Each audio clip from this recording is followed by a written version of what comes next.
Dari bayi yang kekurangan nutrisi di usia belajarnya, di usia formative years-nya, otaknya tidak akan tumbuh atau menyusut 25%. Bagaimana otak yang menyusut 25% diandalkan sebagai bonus demografi di 2045? Gimana caranya? Lebih dari itu, setiap bayi yang lahir hari ini, dia sudah dibebani utang negara, utang pemerintah, sebanyak 40-50 juta rupiah. Bagaimana kita membayangkan bonus demografi kalau bayinya IQ-nya kurang dan dia masih harus bayar utang negara? Kalau saya undang satu lembaga survei di sini dan saya minta dia tanya pada calon-calon ibu di sini, mau nggak Anda melahirkan bayi yang pasti otaknya menyusut dan harus bayar utang? Mungkin ibunya bilang iya, saya ambil risiko itu. Tapi coba respondennya adalah si bayi. Bayinya nggak mau pasti. Dia akan artinya ogah, nggak mau lahir. Kalau bayinya rasional, kalau bayinya lulusan UNES,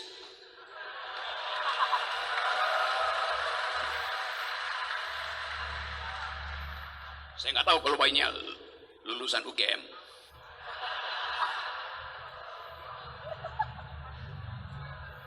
Kan itu yang ada di kepala kita kan.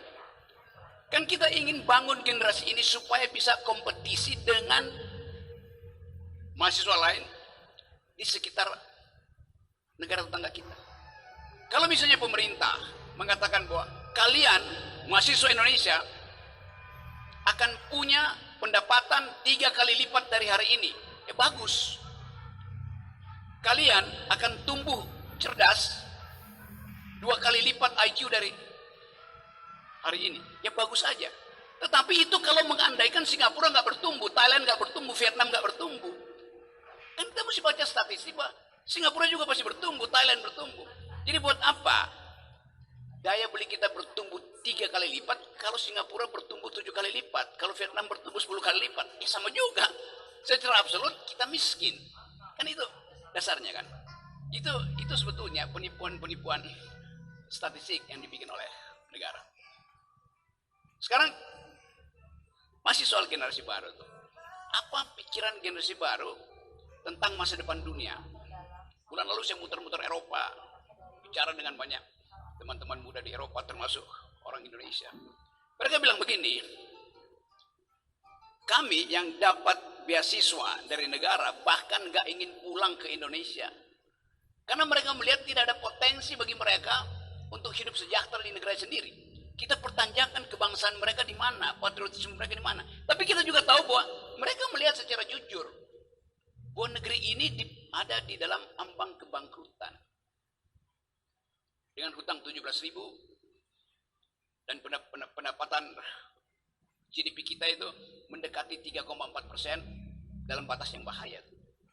Jadi kalau kita bicara tentang menggugah keindonesiaan, kita gugah keindonesiaan dengan fakta-fakta yang ada hari ini. Bukan sekedar menimbulkan semangat optimisme yang palsu. Itu pentingnya kita speak up. Bicara tentang keadaan. Lakukan public outcry, jangan speak up aja. Ada outcry, ada kemarahan yang diucapkan. Tapi tentu itu membutuhkan kecerdasan. Kita marah secara metodologis supaya nggak dianggap kita sekedar membenci pemerintah. Kita marah karena kalkulasi-kalkulasi rasional dalam pembuatan kebijakan publik tidak masuk akal. Kemarin ada problem dengan ibu kota sehingga Presiden Jokowi akhirnya jadi agen properti itu. Mau menjual IKN itu pada pengusaha-pengusaha properti di Singapura. Dan saya ngomong dengan beberapa teman di Singapura, mereka bingung. Apa yang dia mau beli? Barangnya nggak ada. Potensi, susah. Yang kita sebut sebagai IKN, sebagai surga, ada air terjun, ada burung terbang kiri kanan, bersih, itu hanya ada di laptop Pak Jokowi. Lalu itu kita mau jujur katakan itu. Jadi kita balik lagi pada tema. Ini tema yang bagus. Saatnya mahasiswa stand up for your right and speak up. Demi hak-hak masa depan kita.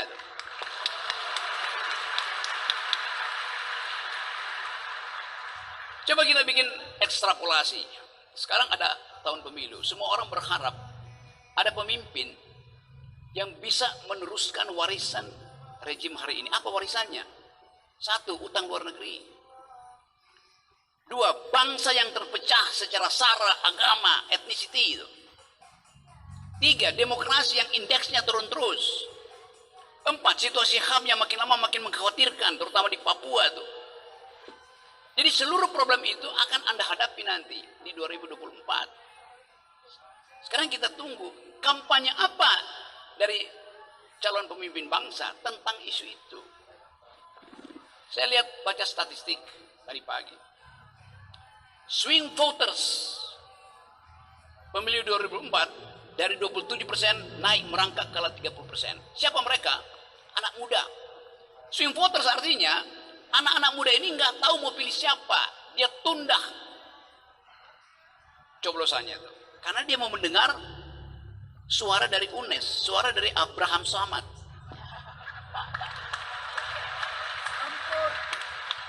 Ya, serius. Anak-anak muda yang disurvei itu, yang 27%, tidak memberi poin pada apa yang ada sekarang. Mereka menunggu isu. Waktu di cross tabulasi, apa isunya? Mereka menunggu ada pemimpin yang paham tentang environmental ethics, green economy. Ada pemimpin yang paham tentang global security. 2 isu itu, isu strategis di dunia, bukan cuma di Indonesia. Jadi kalian sebetulnya, kalau saya duga, kalian pasti swing voters yang menunggu pengarahan dari Rocky Gerung. Karena waktu di cross tabulasi, swing voters itu adalah para penonton ILC dan FNN, di mana tiap hari saya ngoceh tentang environmental ethics dan global security problem. Ada tokoh-tokoh agama di situ. Jadi Anda sebetulnya sedang menyumbang pada harapan baru, harus ada pikiran alternatif tentang bangsa ini. Itu yang tidak, kita nggak tahu apa yang dipercakapkan di balik layar koalisi-koalisi itu. Yang seringkali nggak masuk akal. Coba saya kasih contoh bagaimana nggak masuk akal. PDIP misalnya, ide kebangsaan dia adalah keadilan sosial. Keadilan sosial versi apa? Marxisme, kapitalisme, pasti versi sosialistis. Karena Bung Karno anti-imperialisme, Ki Hajar Dewantoro anti-imperialisme. Maka PDIP ideologi politiknya adalah sosialistik.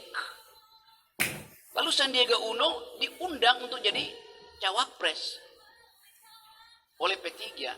Apakah Sandiaga Uno Muslim? Apakah orientasinya Islam? Bukan. Kapitalis. Jadi apa kebutuhan PDIP dengan Sandiaga Uno? Amplop. Itu aja. Sangat pragmatis. Ya. Erick Thohir juga begitu. Apakah Erick Thohir mewakili NU? Tidak. Dia mewakili konglomerasi, mewakili oligarki. Jadi kejujuran itu yang mesti kita pertanyakan hari ini. Nah, saya terangkan itu bukan untuk memprovokasi, karena UNES mengundang saya mengambil risiko juga kan.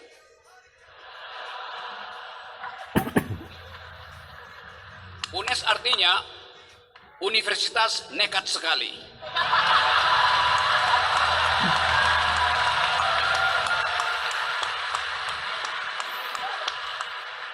Tapi perubahan hanya bisa dimulai oleh kenekatan. Bukan oleh kaum pragmatis, bukan oleh kaum oportunis. Jadi saya tahu bahwa energi di ruangan ini ada energi untuk menghendaki perubahan. Nah, tadi balik pada pertanyaan Vina tadi. Di mana posisi mahasiswa sepanjang periode reformasi ini? Waktu kita mulai reformasi tahun 98, saya bawa mahasiswa saya demo di Semanggi dan di Uber oleh Brimob. Mahasiswa saya masuk ke ruang parkir Atmajaya, masih di Uber kita lompat pagar, nyampenya di got di belakang Atmajaya. Saya bawa mahasiswa saya, mahasiswa filsafat UI, teman saya Khatib Basri yang kemudian jadi Menteri Keuangan, bawa mahasiswa dia dari Fakultas Ekonomi. Jadi kita dulu membawa mahasiswa kita untuk demo. Karena menghendaki perubahan, saya ambil risiko. Banyak dosen yang turun ke jalan membawa mahasiswa sendiri. Rektor bahkan ngompori mahasiswa untuk turun ke jalan. Pada waktu itu, zaman Orde Baru. Sekarang zaman reformasi, idenya adalah kampus merdeka, merdeka belajar. Kampus merdeka, tapi rektornya dirantai.